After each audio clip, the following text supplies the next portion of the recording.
discover your gifts and your talents and how you can monetize them. All with the aim of helping your dream of becoming financially free become a reality. So join me, Bebe Clement, every Tuesday on Star Radio at 1:30 p.m. Remember, don't let life dictate to you. Rather, put your signature on life. Hi everyone, I'm Bebe Clement, the author of How to Go from Employee to Entrepreneur. Just want to quickly tell you about a new and exciting radio show that I'm going to be hosting called Bebe Means Business. And I'll be discussing the importance of developing different income streams in today's climate and focusing on the small business as one such viable income stream. I'll be sharing valuable tips on how to set up a small business successfully and diversify into other areas. I'll also show you how to discover your gifts and your talents and how you can monetize them, all with the aim of helping your dream of becoming financially free become a reality. So join me, Bebe Clement, every Tuesday on Star Radio at 1:30 p.m. Remember, don't let life dictate to you. Rather, put your signature on life. Get ready for this. Good afternoon, ladies and gentlemen. Thank you very much for joining me. You are tuned into the business show of the week, Bebe Means Business. This is the business show that you need if you want to start a business, if you have a business idea and you want to change it into a business, if you want to grow your business, if you need tips on how to access finance, if you need tips on how to collaborate with other business owners to grow your business, how to sell your business, everything to do with business, we talk about it here.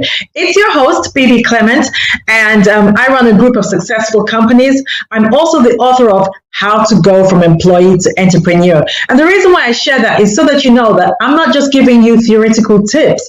I'm walking the talk. These are the things that I've been through and I'm learning as I go along, and I want to share them with you so that you can be a success as well, and we can get there together. There's lots of room at the top. It's the bottom that's crowded. So let's get there together. I want to thank everybody who tuned in last week. Last week was a really good show. We had the most questions that we've ever had in this show last week. So clearly we tapped into something that resonates with all of you.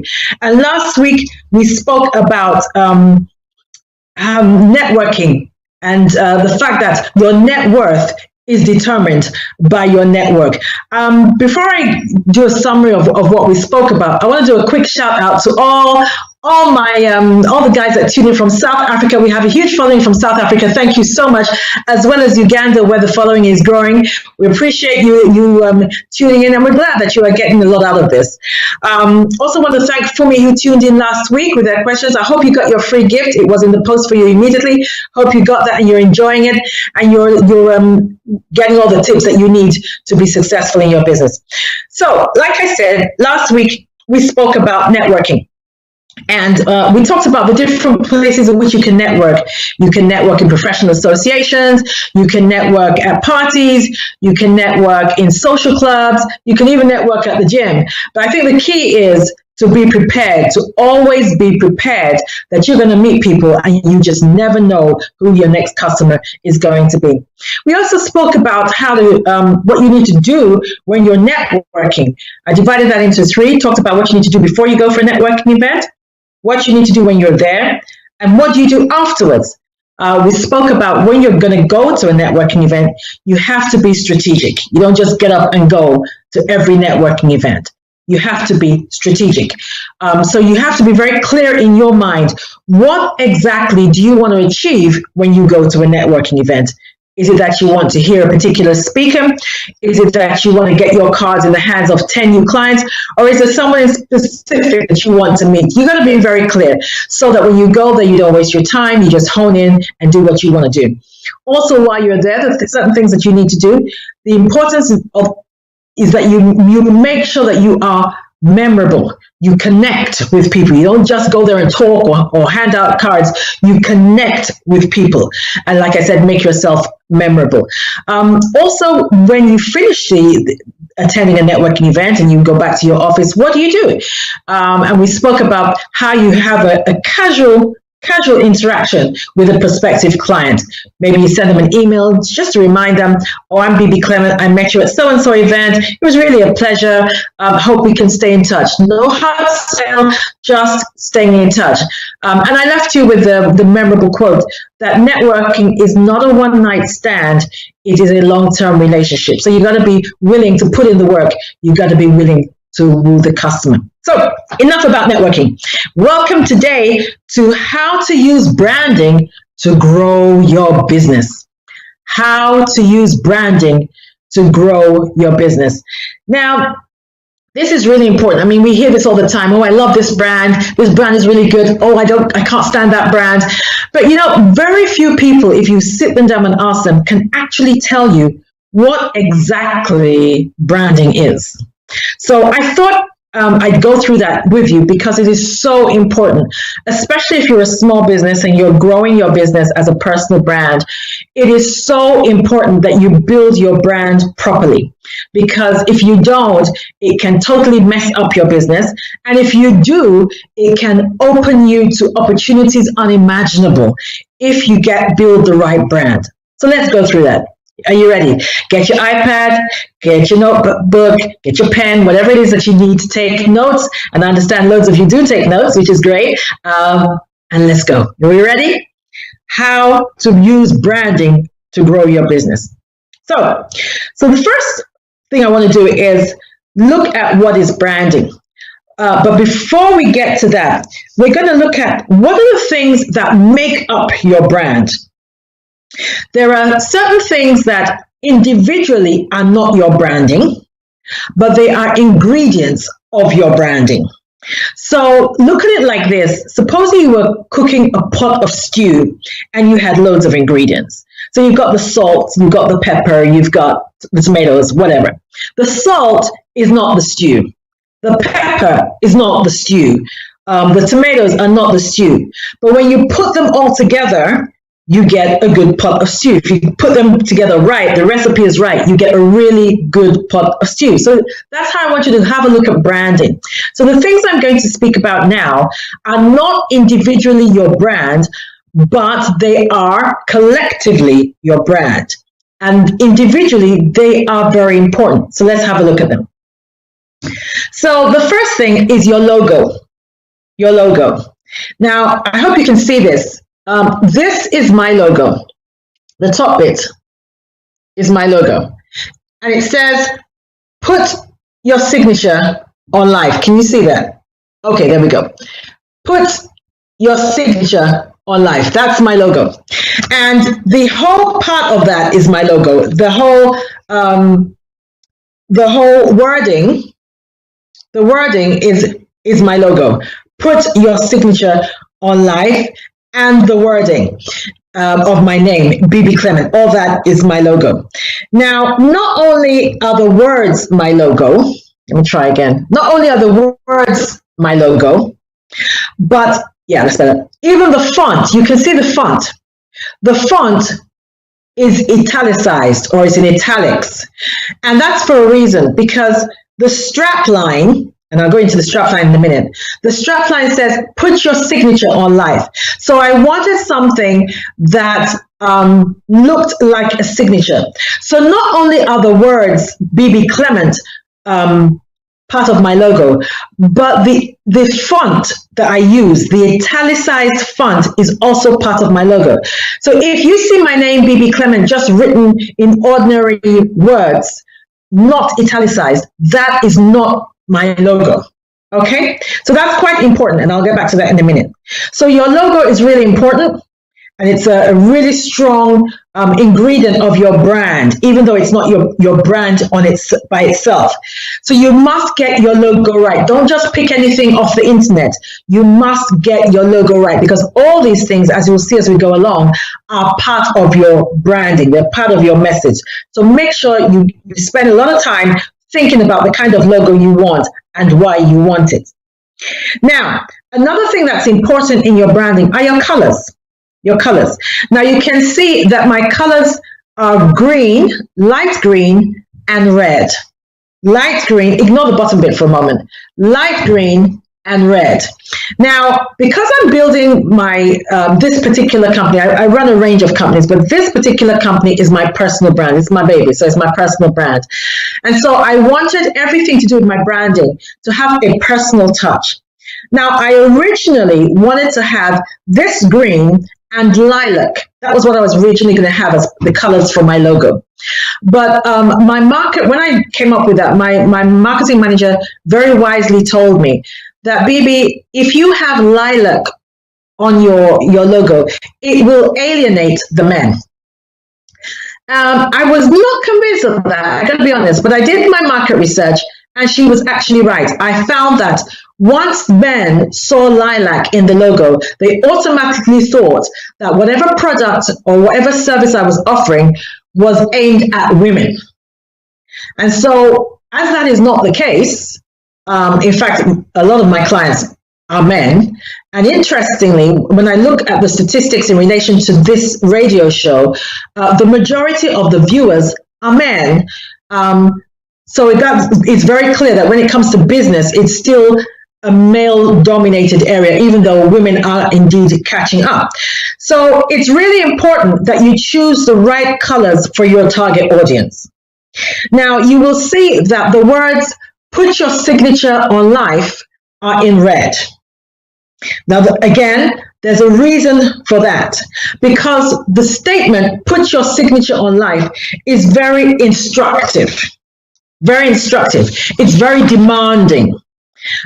It's really telling you what you need to do, and you need to do it now. So it's very instructive. So there's a reason why it's in red. When you want to give somebody an instruction, when you give them an order, it's really good to put it in red because it grabs their attention. It lets them know that whatever is coming is serious. You can't mess about. So because of the instruction I'm giving them, put your signature on life, and put in this context is used as a verb, so it's a doing statement, then that's the reason why it is in red. Okay, so can you see that you have to take time to think about your branding? You don't just build a brand, you take time to think of what it is that you're aiming at. Okay, now again, the strapline, my company strapline is "put your signature on life." Now, because it is so demanding and so commanding, that passes a message to anybody that's going to hire me to speak. Of course, I'm a speaker. So anybody that's going to hire me to either speak or train, that gives them a flavor of what they can expect when they hire me. So let's say, for instance, one of the things that I'm hired to do is to help companies motivate their staff.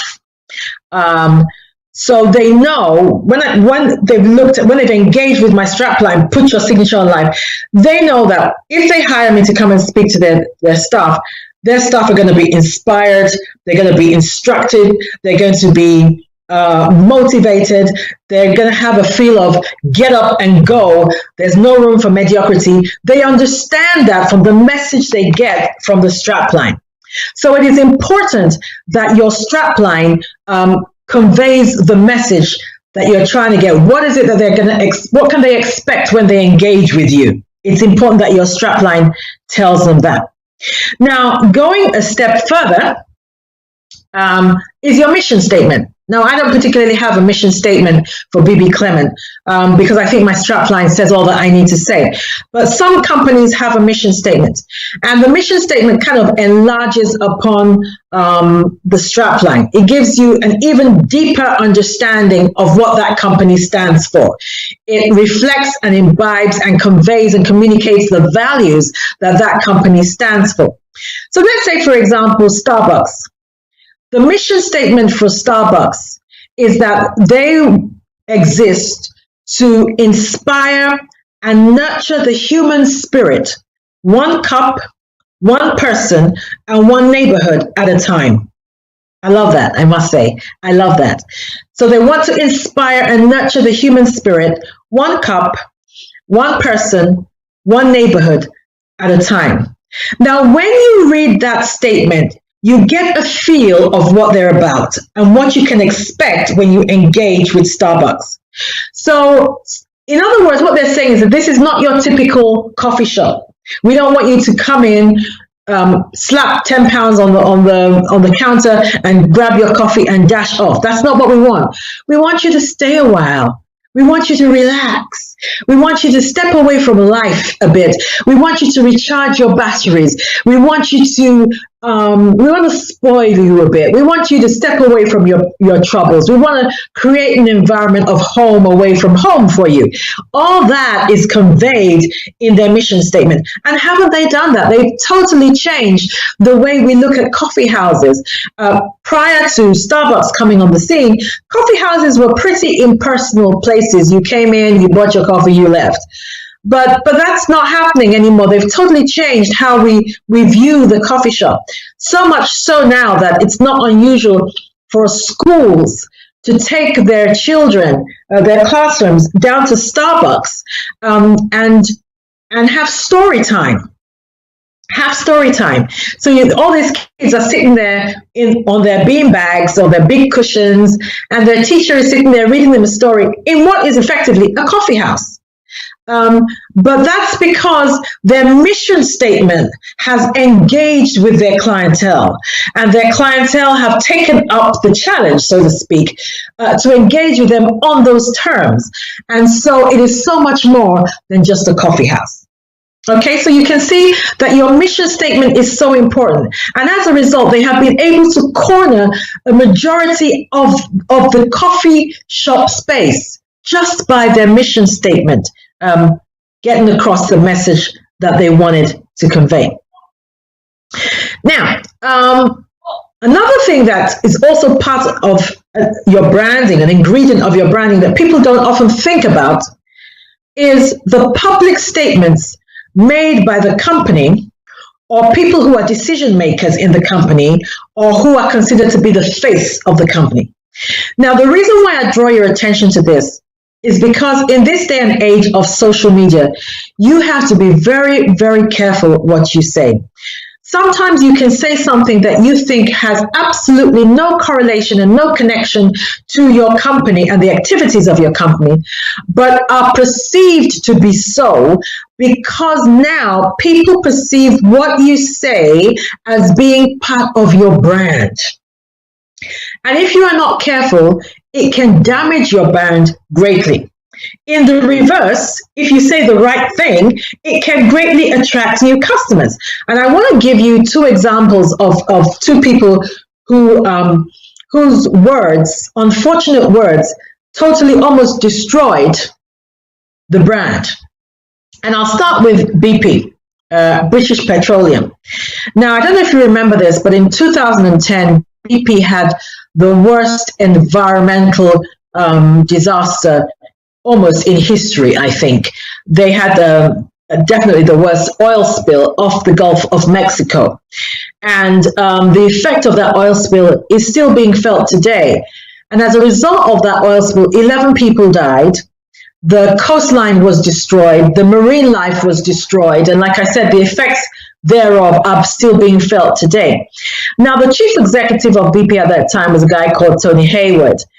And of course, deservedly, he got a lot of flack from the public and the media regarding this oil spill.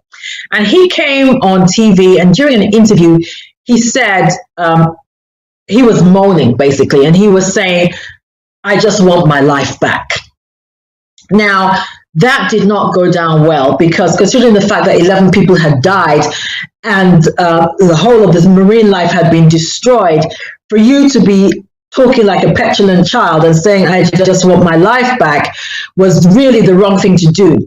And so as a result of that statement, that greatly affected the brand of BP, such that about 100, I think it was about 150 million was wiped off their shares.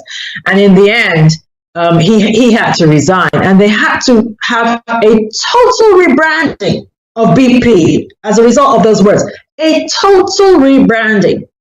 The same thing happened with a company that we had in the UK a few years ago called Ratner's. Now, Ratner's used to sell gold jewelry, and they were the dominant jewelers in the market. There was hardly a high street in the UK that Ratner's did not dominate at the time.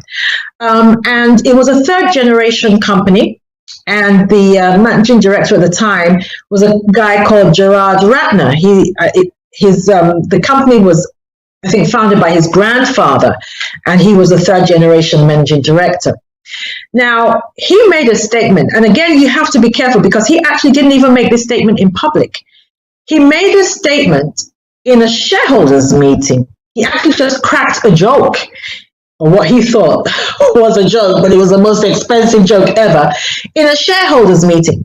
And he was speaking about a particular product that Ratner's had introduced, and he made an off-the-cuff joke about that product being total crap. And unfortunately for him, the press got a hold of that comment and slapped it all over the front pages of the news the next day. And the public didn't take kindly to being told that when they spend money at Ratner's, they're spending money on total crap. And as a result of that little statement, that little joke, 122 million was wiped off their shares within a week. And in the end, Gerard Ratner had to resign, and that company was wiped off just because of that unfortunate joke. So can you see how important it is that you say the right thing with the realization that what you say affects your brand, even if what you're saying is not related to your company or your goods and your services? Okay. Now, another part of your brand and that attracts people or helps you get new clients are the activities of the face of the company. And these activities don't have to have anything to do with the company themselves. So when you think of somebody like Richard Branson is a fun-loving guy. He doesn't take himself too seriously. And so he's always engaged in some activity. So, for instance, I know he's always wanted to fly around the world in a balloon, and he's always attempting to do that. I don't think he's been able to do it yet, but he's always attempting to do that. Now, even though he's flying around the world in a balloon, has absolutely nothing to do with Virgin Services, and their products, but it feeds into his brand. It says about his brand, we enjoy life, we are adventurous, we will go where others don't want to go or haven't deemed to go. We're just going to have fun and enjoy life. It feeds his brand. The activities away from the company feeds his brand. Let me take a personal example that will bring it home slightly more. My husband and I have a charity called the Bebe Clement Foundation in Nigeria, whereby we provide free healthcare and some education for some people in a particular area in Lagos called Surulere. And even though that foundation has absolutely nothing to do with Bebe Clement, this is something we do outside of business. And even if we were not in business, this is something we would still do. But we have discovered that those activities are feeding the brand. And so it's affecting the way people view Bebe Clement, the brand. It says to them that Bebe Clement, the brand, is not just about the money. She's about giving back. She cares about people. She wants the best for people. She's doing her little bit to improve the life of people, that kind of thing. Even though that's not the intention, that is the effect. So what you need to do is look for activities or things that you do outside of your business that can speak to your brand. That can speak to your brand. And I've given you an example of some of the things that I do that speak to my brand. Now,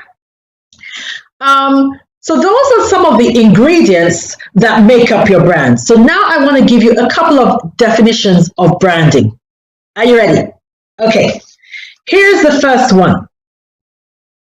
The first definition of branding.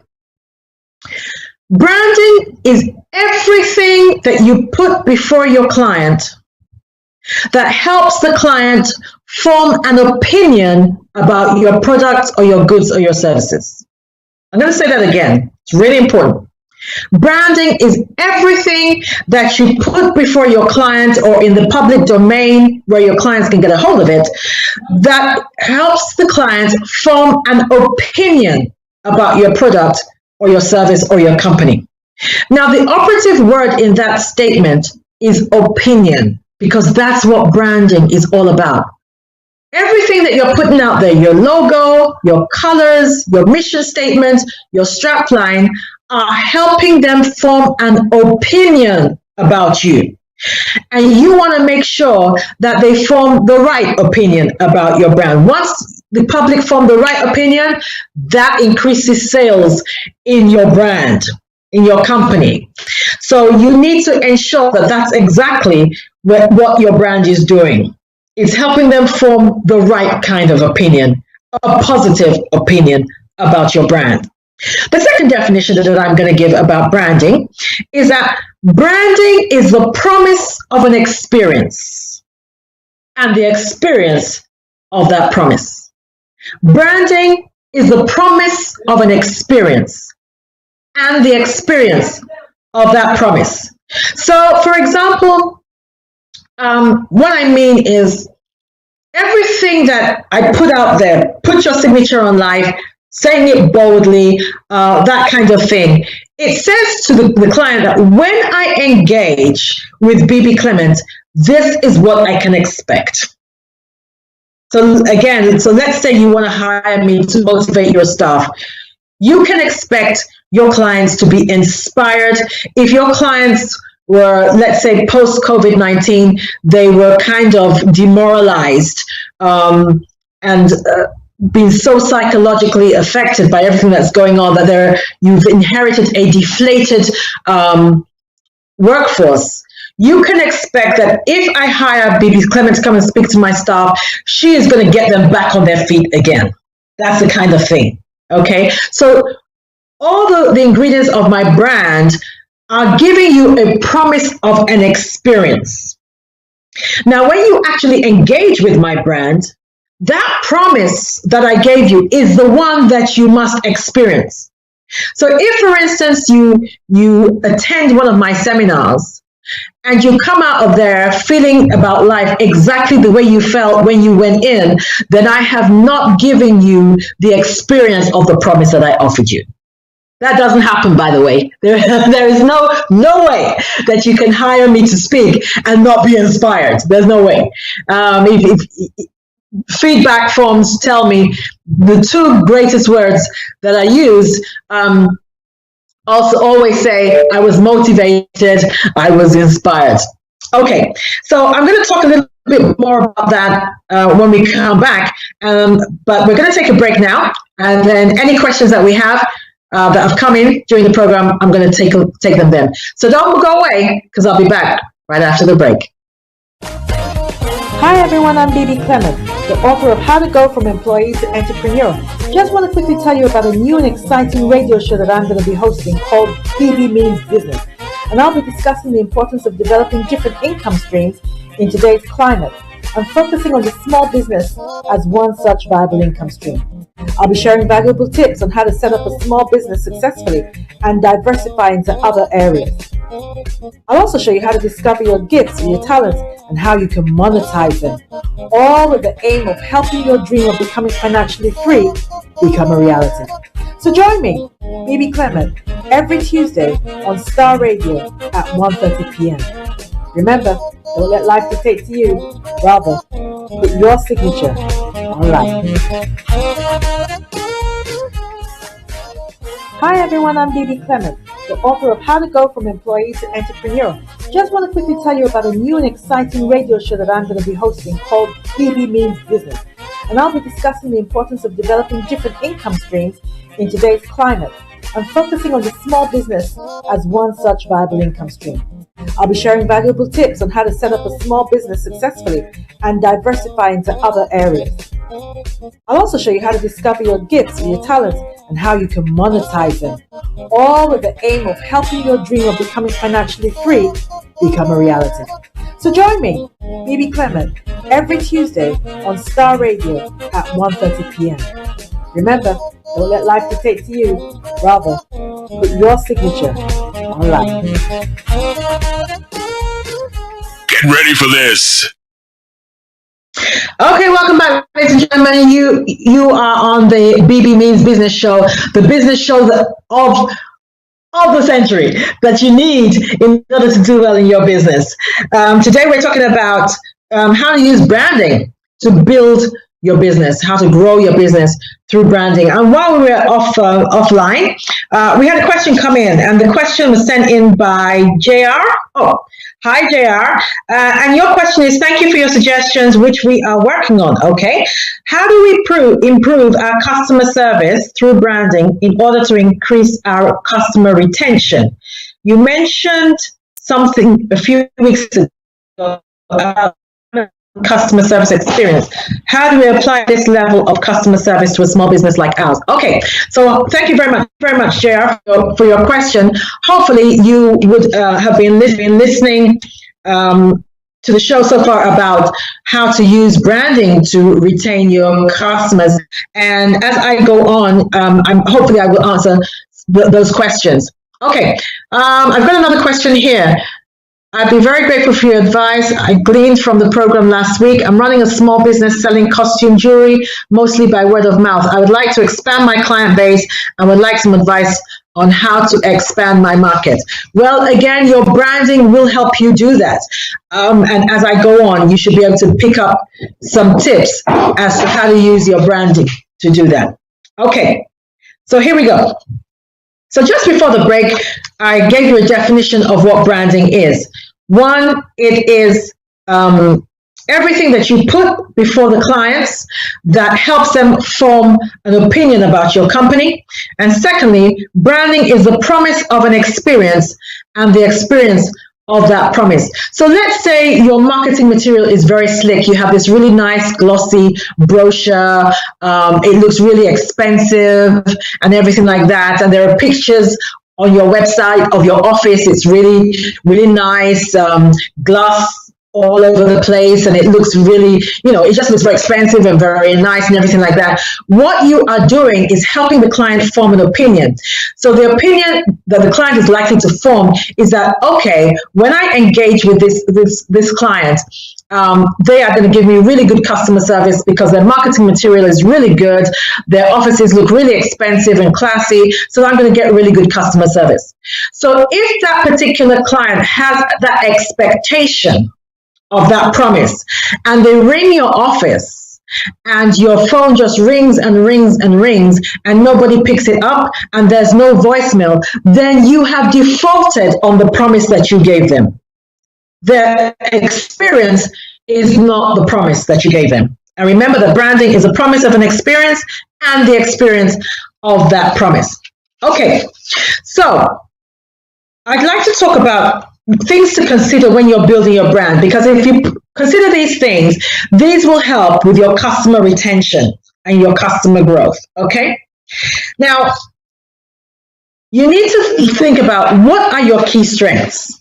What is it that you do really well? What are your key strengths? And use those key strengths in your brand, interweave them into your brand, let them be dominant features of your brand. One of my key strengths is that I'm very passionate about people doing well in life. Hence my strapline, put your signature in life. I'm a strong believer that you can be the very best that you can be, irrespective of the hand that life has dealt you. I'm passionate about that, and that comes across. So when I'm speaking before an audience, I speak, my whole tone, my whole body language is one of passion. I want you to do well, and that comes across. Whatever your strength is, build that strength into your brand. That will attract customers. Then also look, what is it that you do differently? In other words, what is your USP? And your USP is your unique selling point. And the way in which you determine your unique selling point is, if you have two people, let's say myself and yourself, both of us are offering the exact same service, what would make a potential customer go to you rather than come to me? That little thing, that subtle thing that makes that customer choose your services over mine is your USP. Find out what that is. And let me bust a myth. People often think that that ingredient is price. It's not true. Most customers will pay more. They'll be happy to pay more as long as you are offering them a promise, and when they engage with you, they experience the promise that you are offering them. So it doesn't necessarily have to be about your price. There is a market for every product. It doesn't matter how expensive it is. But what is your USP? I want to talk a little bit about Amazon, like the caller who sent in that question talked about, mentioned that I've mentioned before, Amazon and Apple. Actually, let me talk about Apple, because I'm a big fan of Apple, as you well know. Now, Apple has a number of USPs, a number. And I love going to Apple just for the experience of it. So I go to an Apple shop. First of all, there's always loads of stuff. So I'm not having to wait 10 minutes for somebody to even look in my direction. There's loads of stuff. They're all over the shop. And they are fired up, always. I've never gone into an Apple shop and seen bored, tired, disinterested staff. They are always fired up. That's a USP. They're always very knowledgeable about products, very knowledgeable about the products. They can get me to think about what the product can do that I never hitherto thought about. The product is on display. I can feel it, I can touch it, I can use it, I can try it out. This is so important in sales. So those kind of things are Apple's USPs. Also, when I buy the product, I don't have to queue in a long line to pay for my products. They will bring the machine to me where I'm standing. I don't even have to move. They'll bring it to me and I can pay and then go real quick on time. All these things are their USPs. And yet, Apple's products are some of the, I think, the most expensive in that space. Yet people will buy them. Why? Because their USP, they built it into their brand. They built it into their brand. And people want to identify with that brand. The same thing with Amazon. I was telling my husband yesterday that I had ordered something from Amazon, and I had done something wrong on the order, and I'd ordered more than I needed. So I wanted to talk to them about it. So I called them. I went on their chat line, and the minute I went on their chat line, they asked me, they brought up an image of the most recent product I bought, and they asked me, is your query to do with this product? Now, for me, that is fantastic, because it means I don't have to wait to speak to someone and then go through the whole story of why I'm ringing. Already they've identified why I might be ringing. And then they had a range of questions that might relate to my query, and they were right. So these are the kind of things that we're looking at, that you build into your brand that attract clients. Okay, so for the lady who sells jewelry, those are the kind of things that you need to be looking at in building your brand. Okay, we're very quickly running out of time today, so I'm going to quickly go on to the other things that you need to consider when you're building your brand before I round up the show. Okay, who are your clients and what do they do? So, for instance, I spoke earlier about if your clients, if you're selling a product that appeals to men, for instance, then that would inform the kind of colors that you would use in your logo, so that you don't alienate the people that you're trying to attract as clients. The same thing as with women. There are certain colors that appeal to women. So again, your branding will attract your clients if you get your branding right. What do your clients need, and how do you communicate that you can meet their need through your brand? So, for instance, again, using my brand, for example, if my clients need to motivate their staff, how do I communicate to them that I'm the girl that they need to hire? So, for instance, I might have a video marketing piece of material that I put on my website showing me speaking to a load of people, or a previous training session I've done, and the MD of that company giving a video testimonial of how their bottom line had increased substantially following me coming in to work with them. That video is part of my branding. It tells a prospective client that if you hire this person, this is the result that you will get. Okay? And that's what clients want to see. That's what attracts clients. Clients don't just want to throw a lot of money at you. They want to be able to clearly see the difference that hiring you makes in their business. Okay. Okay, I've answered that question. That was the one about the jewelry. I've answered that. So let's look at the message that you want to send in your brand. Whenever you do your branding, the message you want to send has to be clear, consistent, and coherent. It has to be clear, consistent, and coherent. Before I go into that, another question come in. Says, as a woman, I believe that you understand my dilemma. I have 2 children, both girls. They're 15 and 13 years old. I'd like them to be involved in the business. How do I get them to be involved in the business without putting too much pressure on them? I would like to leave the business to them when I retire. Very good question. Now, I'm a strong believer that you should get your kids involved in your business very early. Very early. My children are involved in my business, and it might not be anything major. It might be helping me set up. My children set up all the material for the radio show. But when I go to events, my kids are there. They man my stand, so they engage with customers. They learn skills.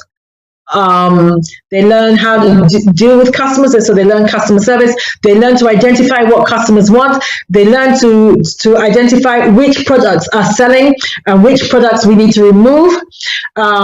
They hand out feedback forms. They learn to interact with people, but all those kind of things. It is really important that you get your kids involved and you get them to understand business. Even if they decide they don't want the business, because you can't really force your business on your kids. They may want to take a completely different path in life.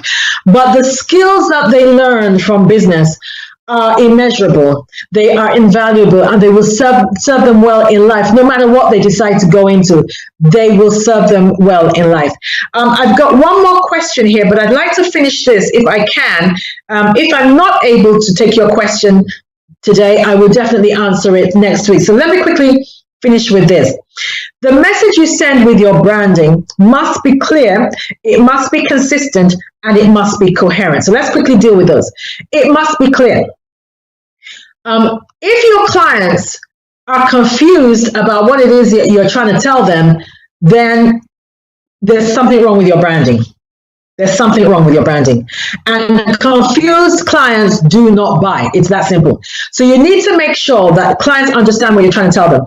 So I would encourage you to, as homework, here's homework for next week, your website or your business card or whatever, choose about 20 people from different walks of life and ask them to write back to you what message it is that they get from looking at your business card. What vibe do they get about your business when they look at your business card? And you can take it from there and then see whether the message that you are intending for them to get is what they're getting. So if you are, I don't know, selling jewelry and they think that you sell weave-on, then there's something wrong with your branding. Your message is not clear, okay? Also, your message must be consistent. Your message must be consistent. So for instance, my book, How to Go from Employee to Entrepreneur, you can see that the strapline, Put Your Signature on Life, appears there, even though this is a book. It's not a business card, but the strapline, Put Your Signature on Life, also appears on this product, a book. It also appears on every other product I have. You can see it there. Put your signature on life, and you will see that it is in the same color. So there's a consistency. It appears in red on the book. It appears in red on the card. Now, in relation to the book, I have a different business card for the book. The business card I have for the book is the same as the book. has the same color, the same words, and it's got put your signature on life on there as well. So the brand is circular. It is consistent.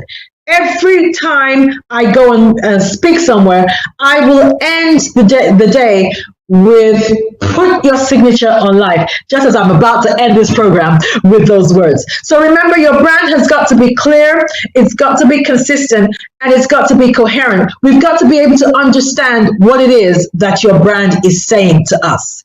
Is your brand saying, my company is for the luxury end of the market, it's for the high end of the market? If that's the case, then we should be able to see that in your brand. Is your business saying, no, I cater for the lower end of the market? If that's the case, then we should be able to see that in your brand. Your branding must be clear, consistent, and coherent. And if it is, that will not only attract customers, but more importantly, it will retain customers, because a good brand breeds loyalty. A good brand builds trust. And in business, your greatest currency is trust. Ladies and gentlemen, I want to thank you so much for joining me again today. Thank you again for all the questions. I do apologize, I won't be able to take this last question because we've run out of time, but I hope you had a good time. I hope you learned a lot. And I'm going to be here again next week, same time. Actually, we've got a couple of minutes more. Let me see if I can answer this question. Let's have a look. It says, I want to look at the issue of the need to reduce costs with my staff. They actually suggested other ways of reducing costs without losing my staff, which I found to be very encouraging, but I'm not convinced that they will reduce our costs as quickly as we need to. My question is, should I try out their suggestions first just to show good faith, or should I go ahead with my plans to make some of the staff redundant? Well, I'm a strong believer that making staff redundant should be your last port of call. It should be your last port of call. So if there are other ways in which you can retain your staff and still stay afloat, then I would strongly encourage you to do that. It may well be, if for instance, I'm not sure if you're in the UK, but it may well be that you still take the government's furlough program for your staff. It may be that. It may be that you reduce staff hours. So perhaps they're on full-time contract and they work 35 hours. It is better to reduce their hours than make them redundant. Anything that you can do to reduce your overhead. So for instance, is it possible for your staff to actually work from home permanently? If it is, then that will reduce your overhead considerably. I was speaking to a client yesterday and she was asking for advice as to whether she should give up her premises. And when we spoke about it, actually, she doesn't need her premises. In all honesty, she doesn't need her premises. She could run that business online. And so I was able to get that across to her. And that's going to save her a considerable amount of money. We were looking at about 20,000 in rent for her office. So yes, redundancies sadly sometimes are inevitable, but do whatever you can. Implement other strategies to enable to retain your staff if you can. I think we've come to the end of the show. Ladies and gentlemen, thank you very much for tuning in. It was really good. I had a lot of fun. Thank you for all the questions. Keep them coming. So tell other people. I'll be here same time next week. Stay safe, stay well. And remember, don't let life dictate to you. Rather, put your signature on life. Have a great night. Hi everyone, I'm Bebe Clement, the author of How to Go from Employee to Entrepreneur. Just want to quickly tell you about a new and exciting radio show that I'm going to be hosting called Bebe Means Business. And I'll be discussing the importance of developing different income streams in today's climate and focusing on the small business as one such viable income stream. I'll be sharing valuable tips on how to set up a small business successfully and diversify into other areas. I'll also show you how to discover your gifts and your talents and how you can monetize them, all with the aim of helping your dream of becoming financially free become a reality. So join me, Bebe Clement, every Tuesday on Star Radio at 1:30 p.m. Remember, don't let life dictate to you. Rather, put your signature on life.